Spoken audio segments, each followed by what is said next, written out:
Sup, you beautiful bastards. Welcome back to the Philip DeFranco Show. And a quick thing before we jump into it. Yesterday, it turns out I did a push for cred.ai/Phil that was too effective and successful, and their site literally thought y'all were attacking them, which is why I believe like tens of thousands of you weren't able to get through the application process. If you want to still head over there, it should be all fixed today. They handled it relatively quick. It was my fault. They thought I was going to be pushing Thursday. It was actually Tuesday. It happened. Yeah, you should be all good to apply and get your badass metal black card. But that said, buckle up, hit that like button, otherwise I will punch you in the throat, and let's just jump into it. And the first thing that we're going to talk about today is this Britney Spears situation, because the news that we're getting right now may be some of the biggest updates that we've gotten. This could be Britney Spears getting genuinely closer to getting out of her conservatorship, getting her life back, or this could just be a strategic move by her father, Jamie Spears. Because if you looked at the news over the past 12 hours, you're seeing reports saying Jamie Spears is reportedly petitioning to end the conservatorship Britney's been in for the last 13 years. This after it was confirmed and Britney made it clear that she finds the conservatorship to be abusive, she wants her father out, she wants the whole thing to be done. As far as what he would do, you had Jamie earlier in the summer saying that he would step aside from the conservatorship at some point when the time was right, but gave no clear timeline. Then last week, Britney's lawyer, Matthew Rosengart, demanded that he step aside immediately and accused him of trying to extort Britney and negotiating a settlement for his departure. The hearing regarding that set to be held September 29th, and now we have Jamie himself suggesting that the conservatorship finally come to an end, with his attorney writing in a filing. Recent events related to this conservatorship have called into question whether circumstances have changed to such an extent the grounds for establishment of a conservatorship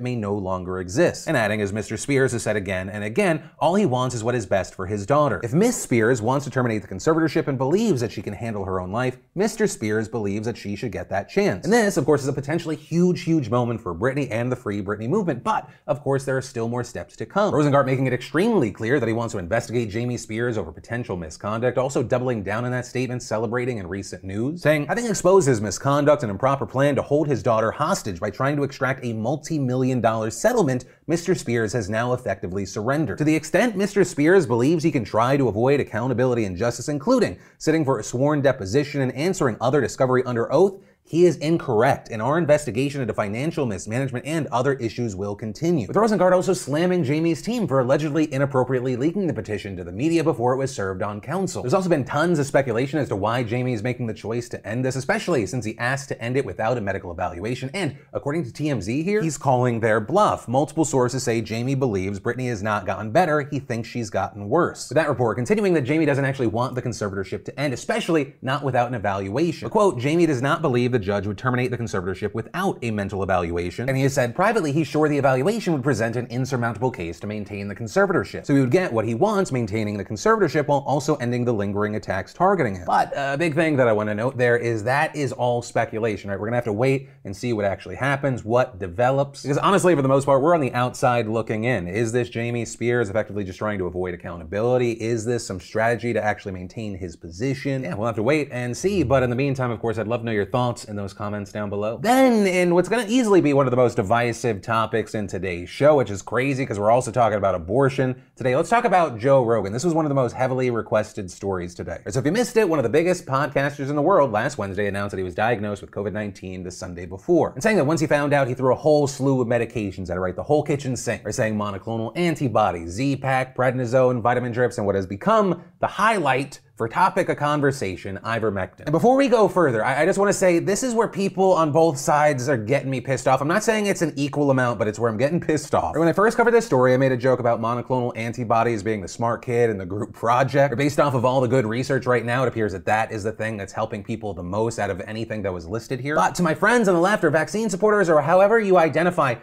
ivermectin isn't just horse paste. Yes, it is commonly known for its animal formulations that are meant to treat or prevent parasites in animals. And there has been an issue of Americans actually taking the animal formulation, which is a problem. But also, like when I last reported, I said, I hope that Joe Rogan didn't dive down the rabbit hole that he's taking the human version. There are ivermectin tablets that are for human beings. They're used usually in very specific scenarios, things like treating very specific parasitic worms. There are also topical versions for like rosacea and lice, but also for those who are choosing ivermectin over getting vaccinated right now, understand it is not approved by the FDA or recommended by the FDA for COVID-19. But also then for both sides or everyone in this story, there are clinical trials trying to see if there is any way that it helps. Right, so while so many people are treating this like a black and white situation, there are shades of gray here. I still would not go out and recommend you take this because the FDA is not saying it yet. But then to take us back to the core of this story, if you're criticizing Joe Rogan like I have, you do your viewers and just the conversation and debate in general a disservice by just saying Joe Rogan is gobbling up horse paste without further looking into the story. Joe Rogan on his podcast yesterday even addressing how some places reporting on this, even talking about potential litigation. Bro, do I have to sue CNN?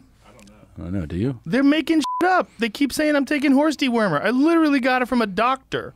It's an American company. With Joe going on to say that he got it from a doctor who works with the frontline COVID-19 critical care alliance, though, as people like Hassan Piker have noted, that group is actually behind a faulty study about ivermectin that ended up being pulled by its publisher because it did not, quote, offer an objective nor balanced scientific contributions regarding ivermectin as a COVID treatment. But still, Rogan then went on to slam the media for not focusing on his recovery. But what they didn't highlight is that I got better. Yeah, you got better quickly. They try to make it seem as if, like, I'm doing some wacky shit that's completely ineffective. And right. CNN was saying that I'm a distributor of misinformation. But we've also seen people pushing back on Joe Rogan here, arguing that it's been well documented that Joe has spread vaccine misinformation, that Joe Rogan has actually acknowledged that he has spread untrue things himself, with his general defense being, I, Joe Rogan, am a moron, you shouldn't listen to me. And as far as pushing back against people saying you're doing some wacky shit that's just completely ineffective, well, yes, there are people that are doing that. I think the actual thing is way more complicated. But if you look through a lot of his comments, the main takeaway for a lot of people is ivermectin by itself stopped Joe Rogan's COVID in its tracks, with very little credit being given to the smart kid in the group, monoclonal antibodies, a thing they even gave Trump. But ultimately, that's where I'm gonna end this, because one, I know I'm gonna get shit from both sides because this breakdown doesn't fit anyone's particular narrative. Two, and I think you can tell it from a few of the stories probably in this past week, I'm kind of just tired of talking about it. Like, nothing moves the needle. It just feels like the debate and fight around hydroxychloroquine, but now we have vaccines. Remember hydroxychloroquine? And I'm not saying we're gonna get the same end result, it just feels like same shit, different coat of paint. Then, while you're maybe leaving a comment on this video, there's actually news about that. And that's because this recent ruling from Australia's High Court could have massive implications for how news companies regulate the content they post to social media. And that's because yesterday, the court said that those companies can be held liable for what everyday users comment on their posts. Or as University of Sydney law professor David Rolfe explained, that may mean anyone who runs a social media page can theoretically be sued over disparaging comments posted by readers or random group members, even if you aren't aware of the comment. Which as a commentator in the news space is horrifying to hear. Right, as far as the incident that led to this ruling, it actually happened back in 2016 when multiple news outlets posted disturbing photos of a teen by the name of Dylan Voller being restrained at a youth detention center. While that coverage led to inquiries about the conditions of such centers, we later saw Voller suing several outlets, alleging that Facebook users were making defamatory comments on their posts and that by inviting these comments, the outlets were acting as publishers. And so now what we're seeing is the High Court siding with Voller to an extent, agreeing that media companies are in fact publishers of third-party Facebook comments and can be legally responsible for their content. However, specifically to this story, it didn't actually make a decision on whether or not the comments Voller cited were defamatory. So from here, Voller is actually going to have to try to prove that. But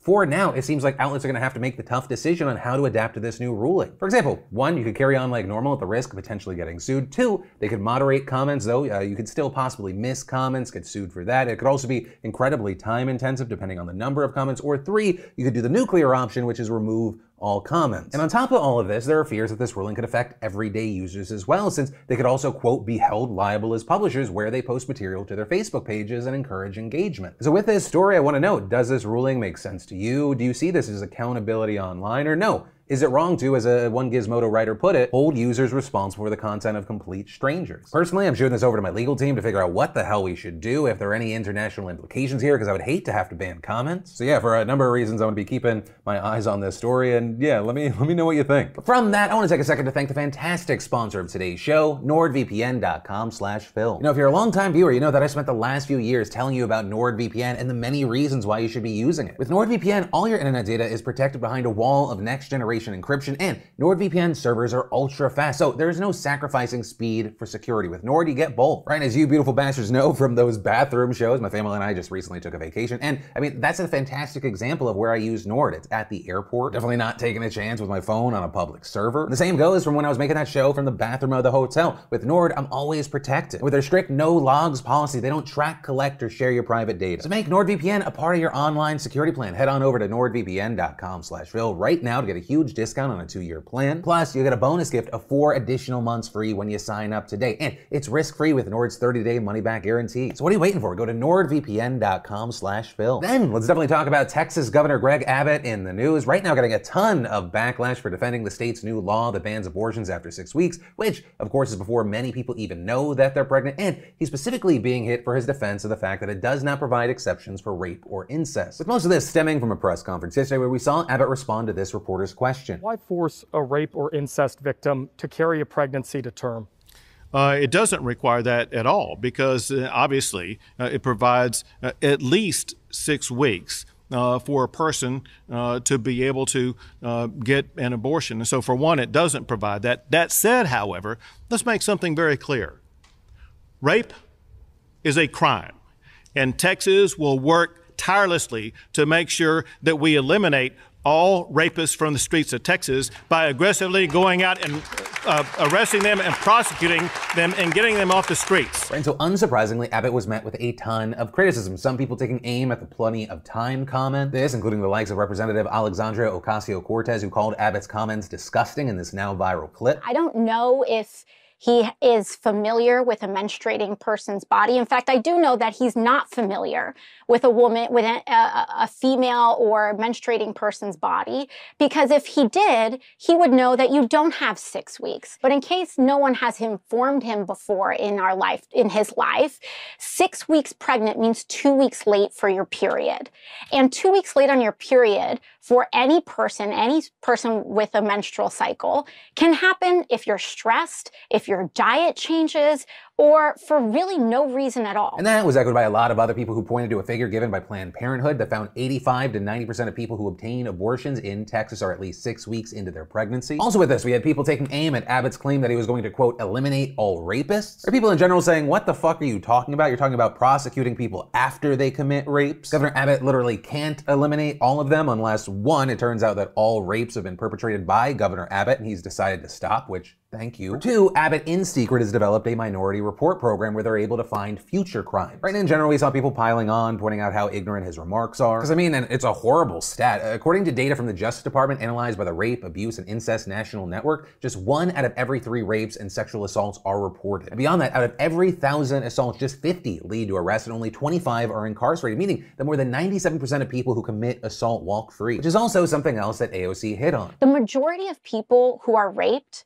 and who are sexually assaulted are assaulted by someone that they know. And these aren't just predators that are walking around the streets at night. They are people's uncles, they are teachers, they are family friends. And when something like that happens, it takes a very long time, first of all, for any victim to come forward.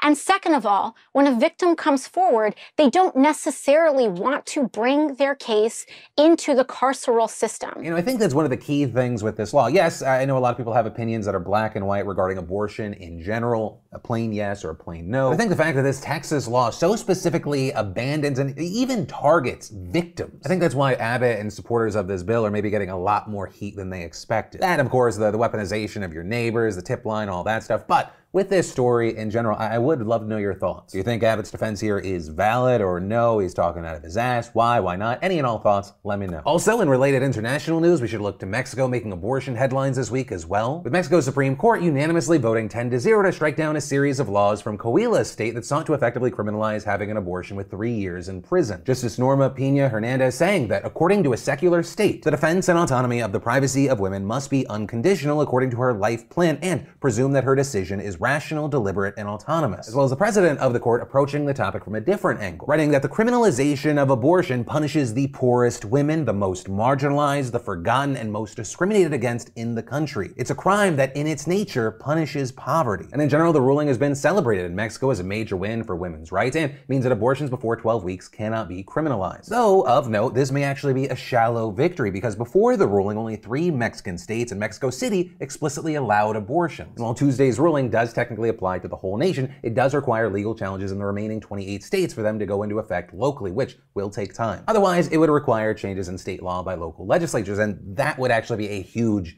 challenge. And I say that because after Mexico City passed an ordinance in 2007 that allowed abortions, which the Supreme Court found constitutional, over half the states passed laws explicitly stating that life began at conception. But at least now, for supporters, there is a roadmap for legalization despite state laws. Also, to bring it back home a bit, because we're the United States and everything needs to be about us, this entire ruling may actually also provide relief to some Texans. Because if you look at a map, Coahuila is just across the US border, giving Texans another place to seek abortions. And hey, while yes, someone could go to other US states, medical tourism in Mexico is absolutely huge, and it's not uncommon for people in border states to make the trip down south to seek medical care. You know, ultimately with this story, or really anything else that stood out to you today, I'd love to know your thoughts in those comments down below, because yes, this is a news show, but it's also a conversation. But yeah, with that said, thank you for watching, like and subscribe and joining the family, and of course, my name's Philip DeFranco. You've just been filled in. I love yo faces, and I'll see you tomorrow.